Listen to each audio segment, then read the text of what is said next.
Welcome everyone. So my name is Dr. Sam Shea. I'm going to be talking to you about frameworking. Now frameworking is absolutely synergistic with everything we've talked about before if you want to scale your impact and your income. This conversation is catered towards healthcare practitioners of all stripes, but anyone who's got years, decades of experience and expertise, you can framework that, whether you are an investor or you are managing a fund or you are selling an Amazon product system or you're a dentist or you're a chiropractor or you're a lawyer. Your universe as an expert revolves around frameworks.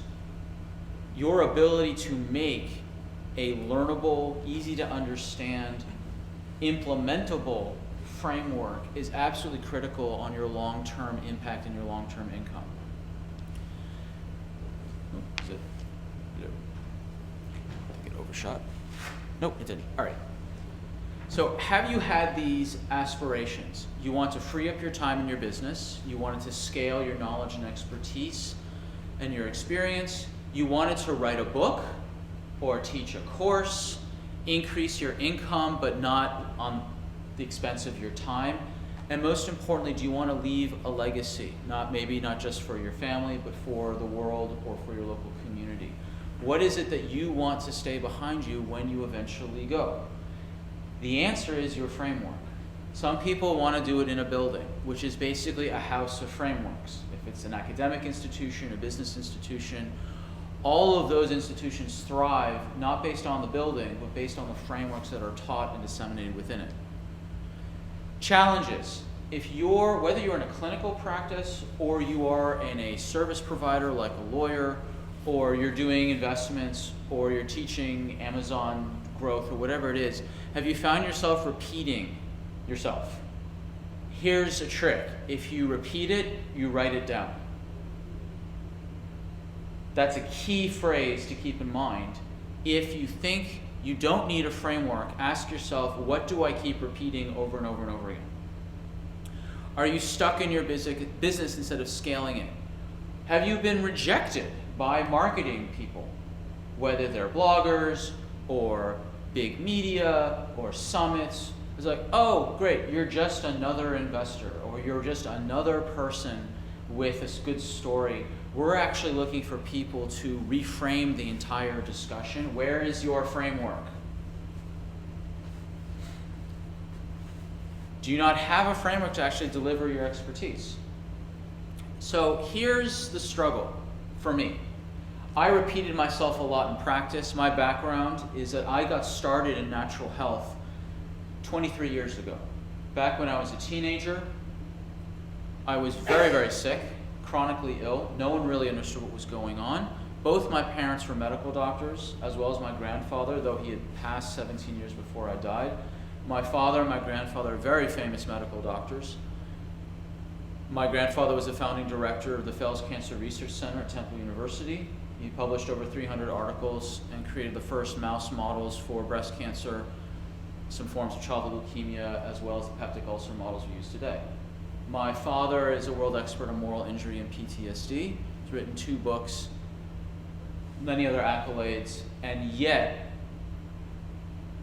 even my mother also being a medical doctor, no one really understood why I was so unwell, and I got the talk that it was probably all in my head, I'm just stressed out or I can't cope, or it's clearly all me.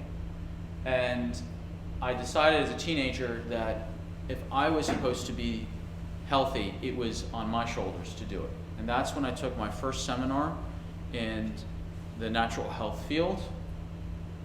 It was the Physiology of Learning, a brain gym seminar taught by Dr. Carla Hannaford. And then it just went on from there. I had a very different experience in university where I did a pre-med degree during the day and I did a holistic health practitioner degree at night. And then I went and did meditation retreats on weekends and took some extra courses at the local acupuncture seminars at the acupuncture college.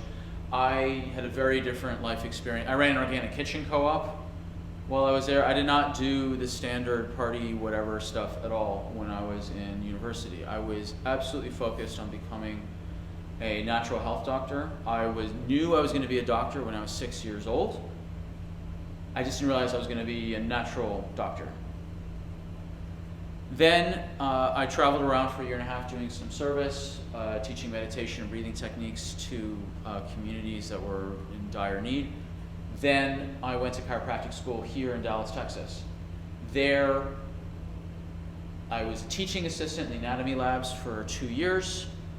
I was a tutor. I took over 100 postdoctorate seminars while I was in school, including getting my neurology diplomate, finishing it before school, and running clubs, and just really focused on learning as much as I possibly could. Not just because I'm a super nerd. It's that I needed help with my health. I still wasn't getting better. And I needed to find all these different pieces. And when I was going around, I was being exposed to this magic bullet therapy. And this magic bullet, oh no, it's the adrenal glands. No, it's your liver. No, it's dealing with the colon. No, it's the mind. No, it's the CoQ10 stuff. No, it's you got to exercise in this particular way. No, you've got to deal with all the electromagnetic fields. No, you got to get all the viruses that are hidden in your body. It's just all these magic bullets being thrown at me everywhere. Oh, you got to deal with your sleep. Oh, it's all the toxic chemicals you're exposed to from the mercury. Whatever it is. I was being overwhelmed, and I wasn't really getting better. I was getting marginally better, unpredictably better, or the results were temporary. And it just was this unending struggle. Then when I got into practice, I taught before I moved to New Zealand and practiced for 8 years, I taught board reviews for Irene Gold, really for Dr. D'Onofrio, for those of you that know him who are chiropractors in the room.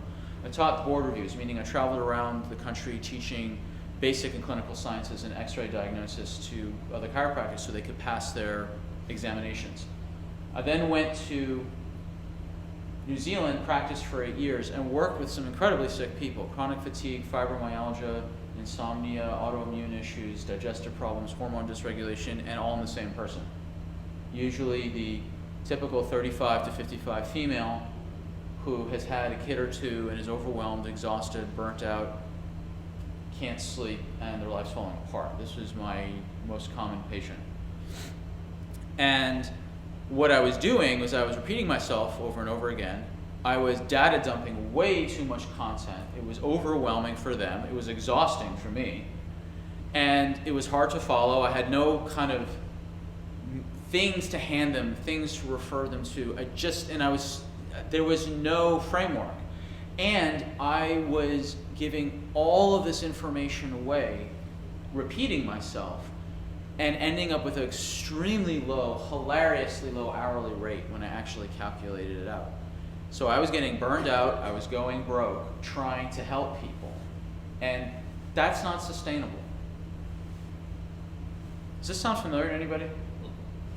Chuckling, laughing, yeah. So I found the solution, looking at frameworks. Now, this is the chiropractic framework, the original in 1895, established by D.D. Palmer. It's the triangle of health: physical, chemical, mental. Now, this framework is brilliant for 1895. Things are a little more complicated now. Back then, 90% of the United States were farmers. Everyone was basically within walking distance of their family for a generation or two or three.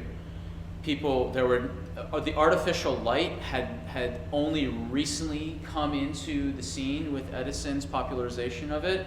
So people still slept when it was dark. All the food was organic by default, unless you live right next to some sort of refinery of some type where there was over-contamination. People were dying from infection, trauma, starvation, and exposure. It's a very different life than it is today, where people are dying from being overfed, under-exercised. Some of the biggest exercise jobs you have is being a farmer. There's that term, farmer's strength. Have you heard of this? Okay, when I lived in New Zealand, I treated a bunch of farmers because there's still hands-on farmers out there, like a lot. And I had a patient who is late 70s, a beef farmer, been roping cattle for literally over 50 years. He shook my hand. I had a panic attack because his grip, I thought I was still gonna like gnaw through my pinky. I thought I was gonna lose a couple fingers. His grip was so strong. Today, people are under-exercising, they're overnourished, they're overstimulated by light. They get more information in 1 week of news than people got in their entire lifetime. People are separate. We don't have like communities now, we have networks. People are sleep deprived, they're stressed out, they're overwhelmed. They're exposed to all sorts of new weird chemicals that never existed 100, 200 years ago. We have electromagnetic fields that is a massive global experiment on human physiology. People are out of routine. We have just everything that's going on. So life's difficult. Life is different. So my first venture into creating a framework, my inklings of this started back in chiropractic school, where I took the triangle and updated it into 3 intersecting circles. Because when you have a triangle, it's very rigid. Whereas if you modify it into a Venn diagram, it's way more accurate of things overlapping. Then I modified it again when I started taking neurology with the brain as the core. If you want to pick a piece of brain tissue, you'd pick the hypothalamus, where all chemical, physical, and mental, emotional inputs converge on the hypothalamus, and then the hypothalamus is the boardroom and decides what's going to happen. The hypothalamus is the boardroom. It sends the information to the anterior pituitary, which are the vice presidents, and then the vice presidents communicate their information to the managers, which are the organs, and then the organs, like the hormone systems, for example, and then the organs they have their individual cell function. These are the workers, and to continue with the corporation motif, all right? Then, when I was in practice in 2010, and I was talking to and helping all of these women who had, one of each: fatigue, depression, insomnia, pain, overwhelm, digestive problems, etc. I started to expand the circles, splicing them into 3 pieces. The physical is not just the physical. If you go up to someone today and say, "Hi, we're going to help your physical, chemical, and emotional body," and they're going to say, "Great, that sounds really vague." So how do we make it more specific and, more importantly, practical? Because as a clinician, your job is not to be a perfectionist. Your job is to be a pragmatist. How do you help them do the things, implement? Same thing if you're a lawyer, or you're an investment coach, or you're teaching people to do something, whether it's Amazon or otherwise. You have to break it down into steps that are practical. So I broke the physical into 3 parts. I broke the biochemical into 3 parts. I broke the mental emotional into 3 parts. And then the final iteration is this: the 10 pillars of health. Brain, bowel, body, burst exercise, biotoxins, bionutrients, breakfast, bothers, bugs, bedtime. You'll get a copy of this presentation, so you don't necessarily have to take a photo if you don't want to. You can if you want. I know I look great. That's why. Thank you. So you'll notice the triangle is buried in here. The colorations: physical, blue; biochemical, it's like orange, yellow; mental, emotional, green; brain still in the middle. So the triangle, it's a fractal model. You can expand it in and out. If 10 is overwhelming, no problem. We'll go back to structural, biochemical, mental, emotional. So you can understand how the physical can be broken into bowel and digestion. Physical body, which includes structure, genetics, untreated injuries, spinal health, bad dental work, hidden infections inside, underneath. Burst stands for burst exercise. Or exercise can be a trigger word for a lot of people, so I use movement. But movement doesn't begin with a B, and burst exercise does. So walking, movement, exercise, the right types, and so forth. Number 5 is toxic exposure. Yes, I cheated and put bio in front of it, but it works. Next pillar is bionutrients, which is all things you need that goes into your body. Amino acids, fatty acids, vitamins, minerals, antioxidants, and proteins, fats, etc. I include sunlight and oxygen. That's things you must put input into your system. Breakfast is not just breakfast, it's habits and routines. Some of the sickest people I have ever treated in my entire life have been shift work nurses. How many clinicians here would agree with that? Okay, why? Okay, actually, we'll get to the end and we'll go circle back and you'll see why they're some of the sickest people on the planet. But the big one of the biggest reasons that separates them from everyone else is their rhythms are completely messed up from all the shift work they're doing. Breakfast was a clinical observation that 99% of people chronically unwell had bad breakfast. My first ebook was on breakfast. I found the fastest way to help someone feel better the very next day was getting them to change their breakfast. 8th pillar is bothers, which is another word for stress. All forms of stress, financial, emotional, relationships, spiritual, societal, cultural, professional, clutter, electromagnetic fields are put as a form of stress. This is stress in all its forms.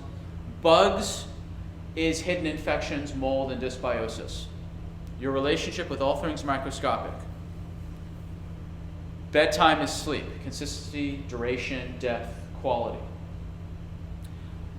Shift work nurses.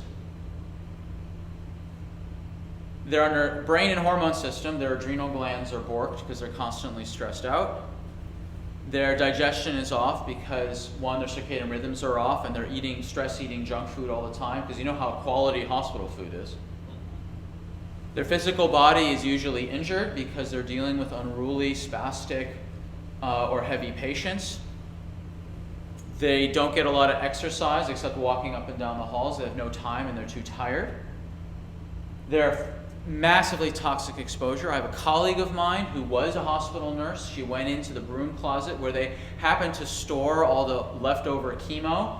The person didn't seal the chemo correctly. She lost half her hair. And that's not including all the other the disinfectants, which are not healthy things. Hospitals are loaded with disinfectants and all the rest of it. Bionutrients, the lack of quality food. There's no time to prepare real food or go to farmers markets or things like that. Their routines, shift work, we described before. Stressors, they've got nurses, they're being told what to do by doctors half their age. They're being yelled at by the administration. Having all this stress and anxiety from the patients in the hospital, and probably worse is the families of the patients yelling at the nurse. The nurse gets the brunt of it. Then they got exposure to all these freaky bugs inside the hospital, and then of course their sleep is totally messed up. So people who didn't fully grasp why nurses are some of the sickest people on the planet as a class of people, do you now understand why? Okay. So for me, I had massive stress with my brain and adrenal system because of my parents went through a horrific divorce when I was age 6, weaponizing the children against each other. Us kids thought it was all our fault, all this stuff over money and blaming. It was just awful. School was horrific. I was bullied physically and verbally. Pop quiz, what's the difference between being physically bullied and being assaulted? The difference is if you're under 18 and still in school. That's the difference. Terrible digestion. I was constipated for 3 to 5 days at a time. Growing up in a family of medical doctors, that was normal.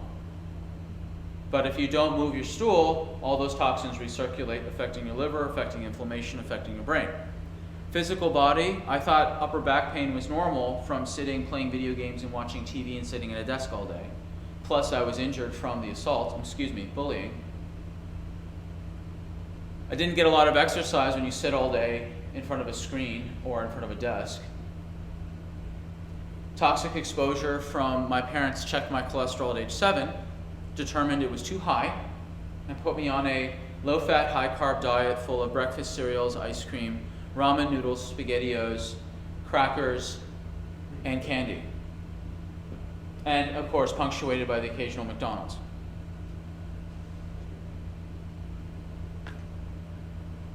Bionutrients. When you eat crap, what do you not eat instead? Real food. Breakfast was bagels with, I can't believe it's not butter, low-fat cheese, and coffee with milk and sugar. I had a coffee habit starting at age 6 because I had severe insomnia, jumping ahead to pillar 10. Severe insomnia starting at age 6. I couldn't get to sleep. When I did finally get to sleep, I'd wake up at 3 o'clock on the dot, and I'd wake up at 6 a.m. to try to catch the bus, absolutely exhausted. I had severe insomnia from age 6 to 18 for 12 years, which stunted my growth based on my hand size and shoe size. I had a hidden infection from swimming in the ponds at summer camp that went unassessed for many, many years. Stressors we've talked about already. Bedtime described, my sleep was a mess. So the reason why I resonate with people who have chronic issues is because I was one of them. I had all 10 pillars in spades. Understanding this framework, I'm now able to walk through a client through a journey. Literally, my intake is broken up into these 10 pillars. Pillar number 1, brain and hormones. Pillar number 2, bowel and digestion. They actually get a complete education as they're filling out the survey. And it enables me to quickly and efficiently assess what's going on with them, what pillars are crumbling, when, why, where, and how, and what pillars to repair in what order of priority. Sleep is pillar number 10. It doesn't mean it's priority number 10. So I customize for my clients exactly what pillars need to be repaired, in what order, and exactly what to do. And then you use functional testing, whether you test for adrenals or mitochondria, genetics, hidden infections, digestion, food intolerances, whatever, to clarify personalized nutrition and dietary approach while they're implementing the prioritized lifestyle changes. This picture, show it to a client. They're like, oh, I get it. You're actually checking me holistically. And I said, yeah, this is real wellness. This is real wellness because it ticks all the major pieces. And it also explains why people had the quote-unquote magic bullet experience. If someone had one pillar that was at 30% and all the rest were like 80% and above, and they happened to stumble on the magic bullet that they need. Let's say it was, bionutrients, and they just happen to need the nutrients in, goji berry juice. And they take goji berry juice, and suddenly they're miraculously, air quotes, cured. And then they suddenly start selling goji berry juice to everybody. Because that was the one thing I tried. You've heard this story before. I tried everything until I found this. And this was the thing that worked for me. And they don't want you to know about this. So luckily, I have this for you in my downline. You can start using this, and then you can experience the same. Have you heard this story before? This trope is very familiar. It doesn't have to be goji berry juice that you squirt up your nose or whatever. It can be a meditation technique. It could be a diet. It could be a detox. It could be an exercise. It could be fasting. It could be cold exposure. It could be dealing with hidden infections. It could be improving your sleep. It's the same narrative. The tactic varies. You've all experienced this, yes? Now, going back to why magic bullet therapy doesn't work for people chronically unwell. Here's why. I found with essentially 100% of my chronically ill people, they had a minimum 7 out of 10 pillars crumbling. Magic bullets do how many things for how many pillars? Maybe up to one to 3 pillars maximum I've seen. If you got 7+ crumbling, is one single thing going to actually help you in a meaningful, sustainable way? Maybe you'll get some temporary results, or you may hit a new plateau, but you ain't going to get better. You need to have 7+ pillars assessed and attended to in the right order of priority. Does that make sense to everybody? Okay, that's the power of a framework. What I told you is basically what I tell people publicly when I'm on podcasts or summits or giving a talk or in front of an individual. They understand it. They trust my process. It makes total sense to them. I have an additional framework. This is going to be my real legacy. My real legacy is to completely change the discussion and practical changes around addiction. One of the things I did to cope in those 12 years and beyond, because I didn't know how to deal with my addiction until later, was I developed a severe sugar addiction and a severe video game addiction. I was talking about video game addiction well before it was cool to talk about. I was laughed at 15 years ago. Laughed at. Now people are asking me privately, hey, I've got a nephew that I'm really worried about. Or I've got, my daughter's on social media all the time. Can you help? This is the model, the beast model. Every single addict I have ever worked with, ever, with no exceptions so far, goes through these exact same 5 steps with no exceptions. It is a secular model. Secular doesn't mean anti-religious. It means it's like mathematics. Everyone can use it. It's just available. I intentionally made a secular model because the 12-step program doesn't fit everyone's mindset because it's very top-heavy on the theism. Some people may feel offended by that, and I'm okay with that. I don't care what you say. It could be, it's a God of your understanding. No, it's top-heavy theistic. You can reframe it as spiritualistic as you want. It doesn't matter. It's top-heavy on theism, and that works for 10, 13% of the people that go through 12-step. So 10, 13, whatever percentage success rate for 12-step is not nothing, but it's not a lot. There needs to be a new model out there that's available for people, and this is it. And this model, I have podcast upon podcast of people interviewing me on this, and I'm on multiple summits. If you want to learn more about this model, it's all over the internet. YouTube, summits, podcasts.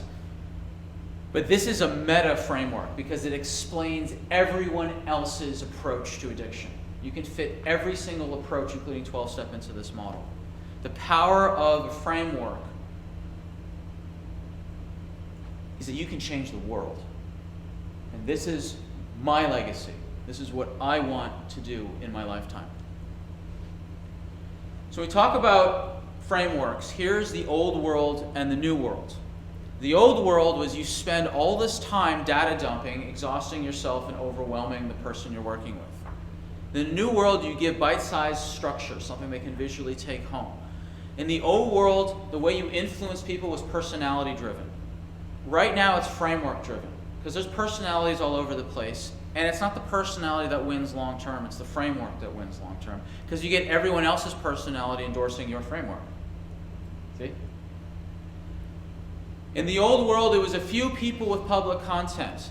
Before the internet, you had major media, and that was about it. Maybe a couple books got published that hit it big, but now everyone has a megaphone. In the old world, it was difficult to scale. Today, with social media, digital products, your YouTube channel, getting on other people's platforms, it's so easy to scale. Today, yet in the old market, in the old world, it was a local market. Now everyone's national and global. If you have an internet connection, congratulations, you are an international business. Old world, it was hard products. New world, it's digital and hard products. Old world, it was difficult to affiliate. This today is so easy. You can get on, if you have a framework, you can get on people's podcasts and summits. And I'll give you a very real example of that later on. Old world was slow to scale, new world is fast to scale. So why a framework? This is Stephen Covey. Back in the 80s, business management, the big deal was the superstar CEO. He came along and said, nope, it's character. He created the 7 Habits of Highly Effective People. I don't know the statistics, but it's probably the most widely taught business structure next to getting things done. I mean, some of you may know this information better than I do, but it's pretty up there. I don't think there's no argument about that. 7 Habits was a framework. It was something you could teach. You could write a book on. You could hand to management, and they could teach everyone else. And by the way, everyone got a book. And then there's courses, and then there's workbooks, and there's seminars, and there's trainings, and there's support. And there's all these other things, these peripheral books, there's secondary books like The 8th Habit, or however many books he wrote. That's a framework. It's a framework based on numbers. And I'm going to show you 6 different types of frameworks. His is based on numbers. The most common one that I've seen is one based on numbers. So why a framework? Structured. You can teach it, you can scale it, you can protect it, you can monetize it, and it's your legacy. That's why you build a framework. Here, I'm going to go through examples of business frameworks. I'm going to go examples of multiple frameworks across multiple different genres. Business frameworks. This is Dan Sullivan of Strategic Coach. He's probably one of the smartest small business coaches on the planet. He's one of the few podcasts that I listen to every single episode, specifically his Exponential Wisdom with Peter Diamandis. That is a couple people nodding in the background. Okay, that you must start listening to that, because that's talking about all the exponential technologies that will completely disrupt your entire life, all aspects of it, with no exceptions, and soon. Okay? He talks about the 4 freedoms. Why did you become an entrepreneur? Freedom of time, freedom of money, freedom of relationships, freedom of purpose. That's why you became an entrepreneur, correct? Correct. I put in a 5th freedom.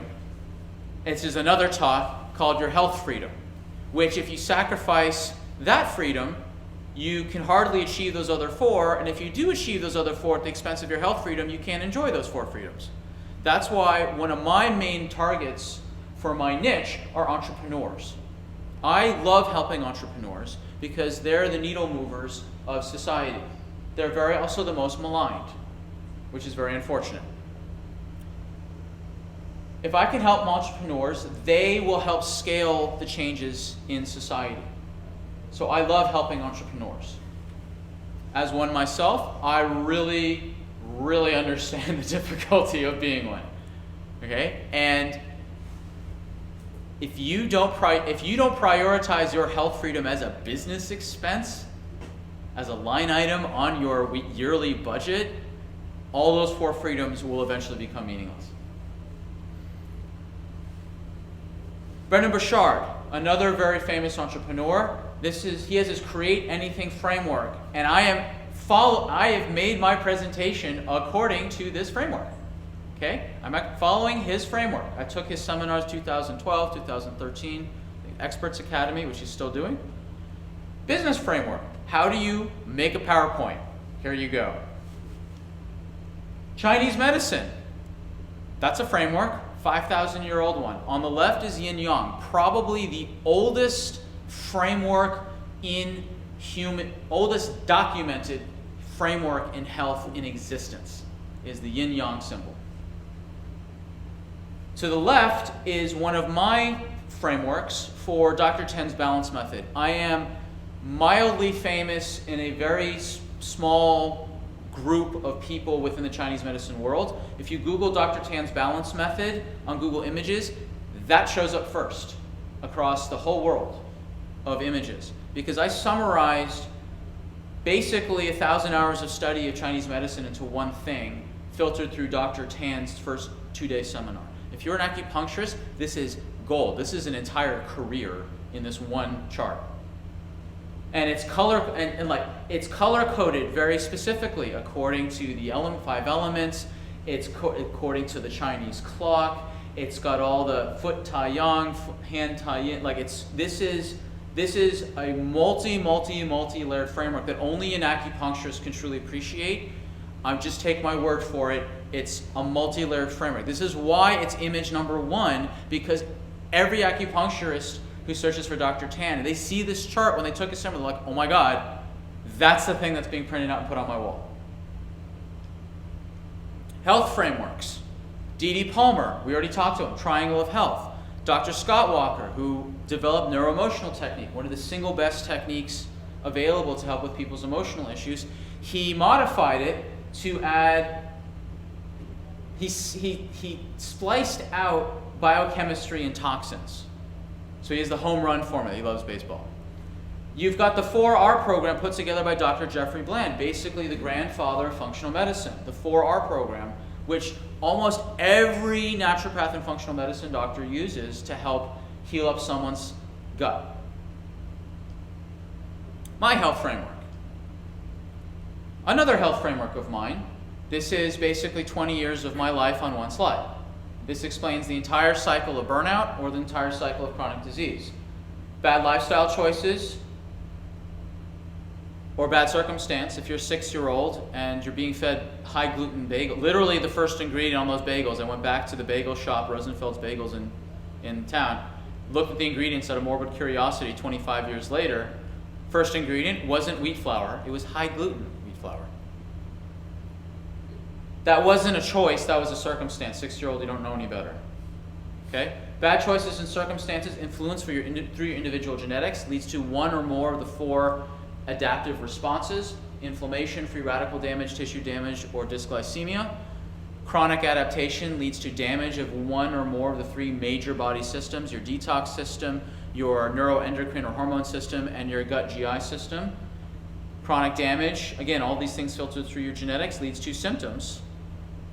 Symptoms leads to coping, which means you make a bad lifestyle decision, which means you have more adaptation, more damage, more symptoms, more coping, more adaptation, more damage, and round she goes. This is the spiral. So what you do as a functional health coach is you identify all the lifestyle issues through the 10 pillars of health framework, and then you use functional medicine testing, adrenals, genetics, liver, mitochondria, gut, GI, food intolerances, whatever it is, to identify how is the body adapting and what organ systems have been damaged, and then you customize the nutrition and lifestyle and diet modified according to the test results to reverse the whole cycle. That's functional medicine. It's the best of Western medical diagnostics, which is the functional testing, combined with the best of natural medicine lifestyle interventions. That's functional medicine. And this is the single slide to explain the big picture.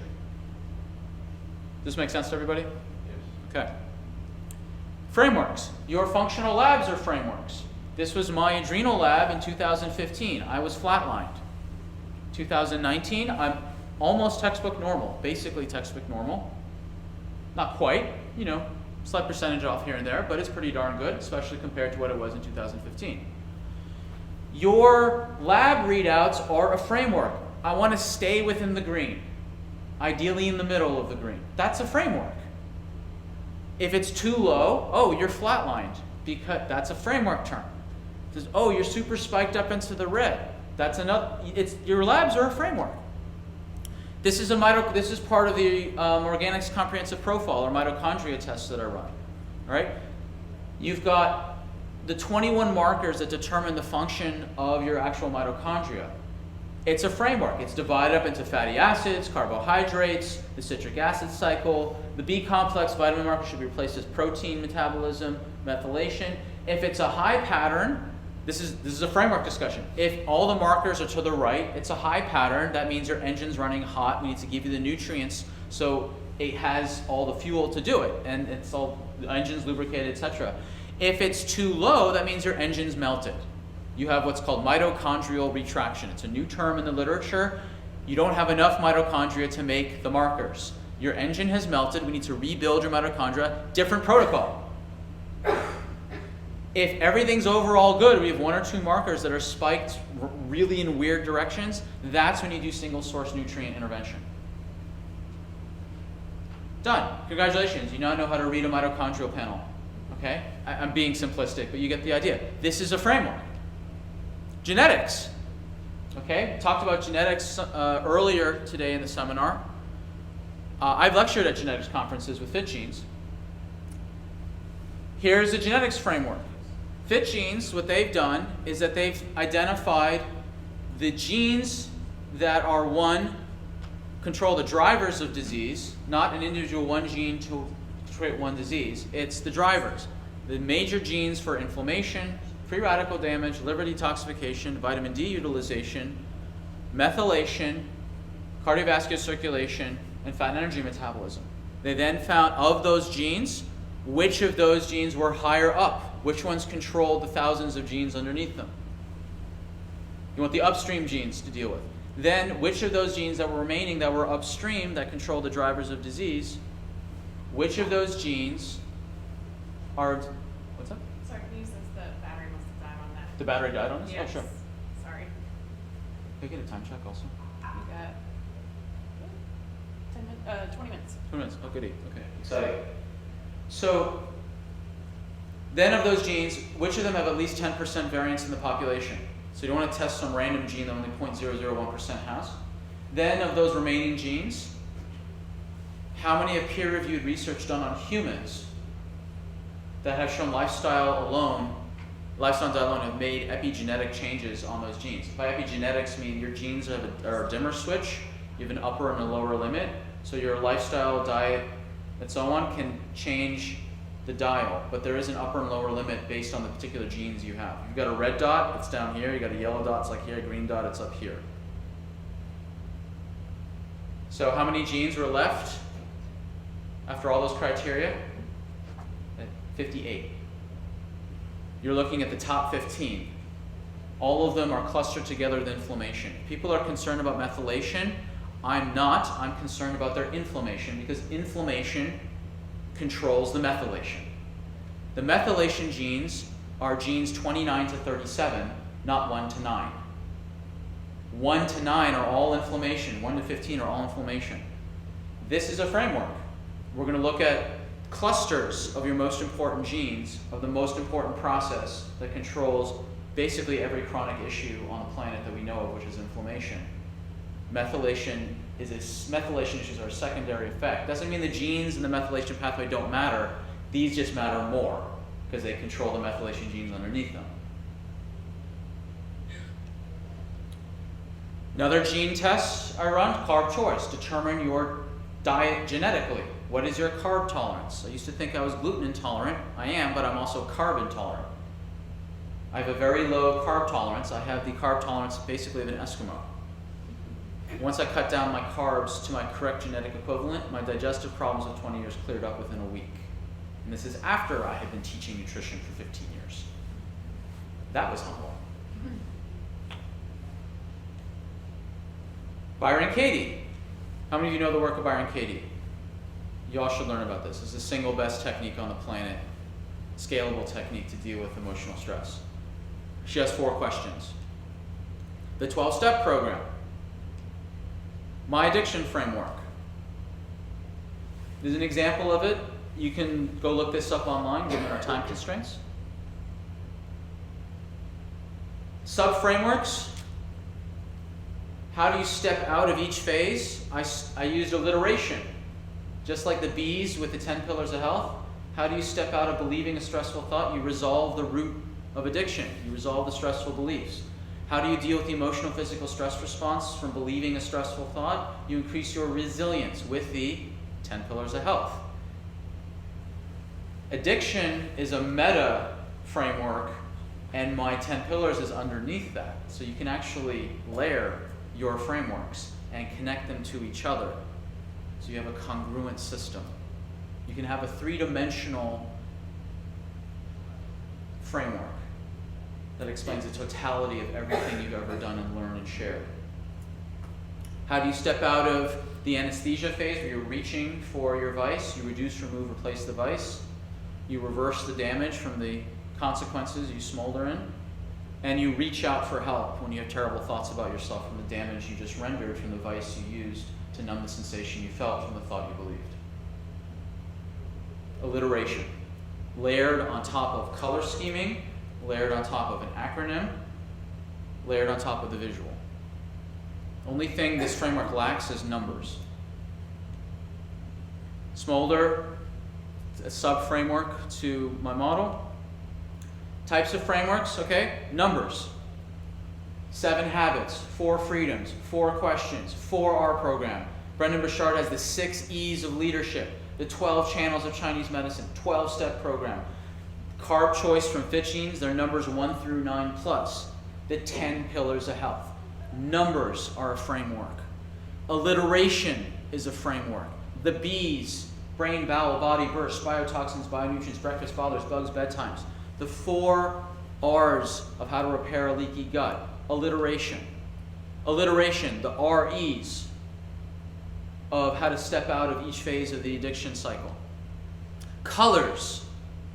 Colors, colors, colors. Colors help. Why do you think, where is your eye drawn to first when you look at the beast model? Where is it drawn to first? B. The B. Because we have, one, a cognitive bias for things that are higher up we look to first. That has to do with an evolutionary holdover of looking at someone's face first to know how are they perceiving me. Secondarily, we target red. Okay? That is a prime, your eyes neurologically, evolutionarily target red. That's why I picked red. So you see how you can use colors to guide the person viewing your framework, to walk them through the journey. Clustering. Clustering the inflammatory markers together, and then subclustering. What are the genes in this particular client of mine? What are the genes that over-initiate inflammation? What were the genes that over-propagate inflammation? These happen to be the 3 CRP genes in the liver, and the genes that were of trouble quenching inflammation. So you can see you can cluster even within your clusters. When analyzing the mitochondrial lab, you have clusters. Fatty acid metabolism, fatty acid metabolism, carb metabolism, citric acid cycle, and so forth. Acronyms: tame the beast, smolder. This is the hardest one to do. Acronyms are very hard to do, and I'll tell you why. If you're going to make an acronym, not only do you have to sit there and try to fit all your pieces into the right word, but the word has to carry the emotionality of the thing you're trying to teach. Beast. Is an addiction a beast on your back? When you smolder in the consequences, when you smolder after you use your vice, doesn't smolder capture the emotionality?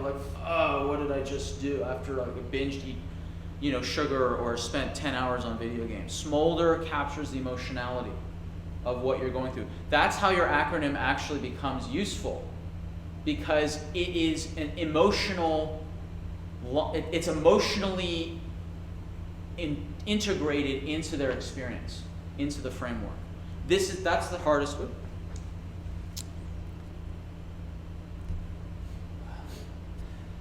Frameworks are the hardest ones to do, to make a framework. Next, geometry. The triangle of this, the home run thing of that, the circle of this, the graph of that, the dodecahedron of health, the isosceles triangle of investment, whatever inverted square, polygon you think of. Geometry is helpful. Geometry. This is a geometry. You boop, boop, boop, boop. Up to the left, boop, boop, boop, boop. Geometry. So how do you make a framework? The very first thing to do is not to make a framework. The very first thing to do is identify your ideal client. This is the most important step.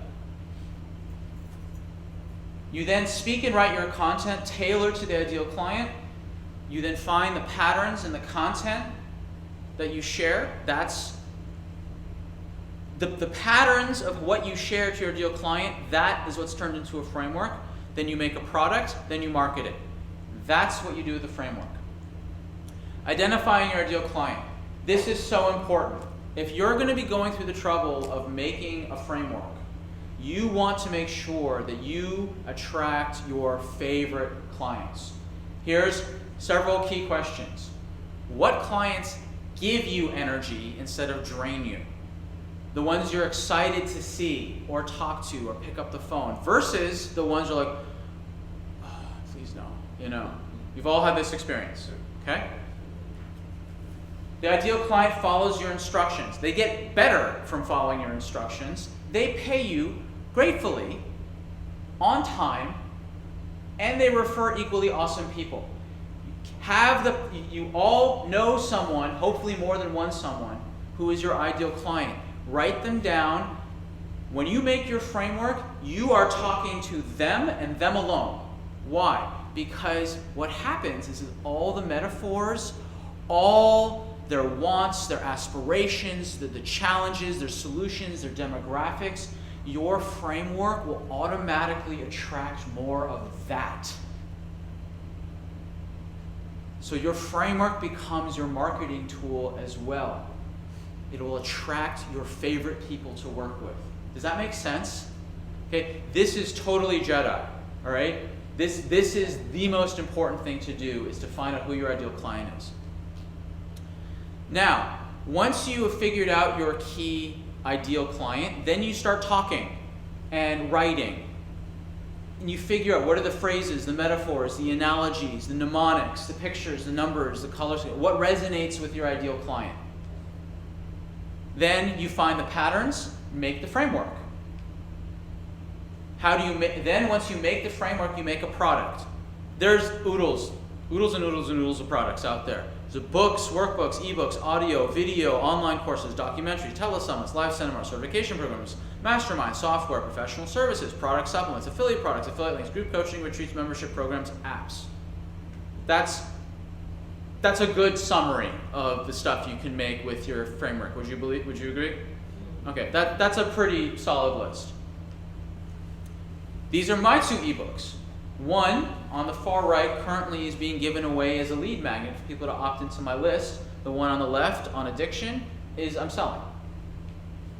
These are my online courses. So this is just a snapshot of my blog roll. On the left are the blog, and on the right is my ebook for sale and the courses. Those are just kind of blow-ups, the one-click infographics to click on it to go to the courses I made based on what? My frameworks. You can sell affiliate products that are, you don't just have to sell your content. You can plug in other people's products. Your framework now builds a foundation of rapport for other people to trust the products you recommend. Your framework now can fractal out and incorporate other people's expertise, hard and soft products, to support the needs of the people following your framework. Whether it's no-lift shoes or it's really, really high-quality seafood. Other examples are you can sell particular things within your practice. Like for me, I have an entire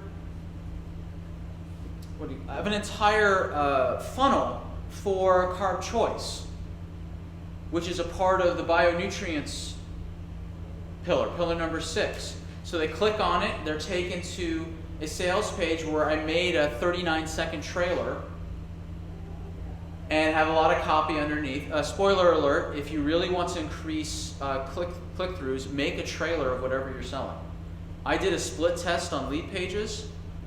I had the exact same lead page except no video on top, exactly the same. The split test was just putting the video on top. I had double the amount of opt-ins, double, just from that 39-second trailer. You can offer your high-end professional coaching. I just described the 10 pillars of health. There may be some of you in this room that are like, wow, Dr. Shea really understands functional medicine. I have never heard someone explain it so concisely, so logically, so systematically in my life. He's the person I want to work with, or I know someone who should work with him because he understands it because of his framework. Incidentally, that's the link people can click on. 15-minute chat with Dr. Sam with the bit.ly in front to schedule right into my Calendly link to have a free 15-minute discovery call to see if my approach is right for them or if they're a candidate for it.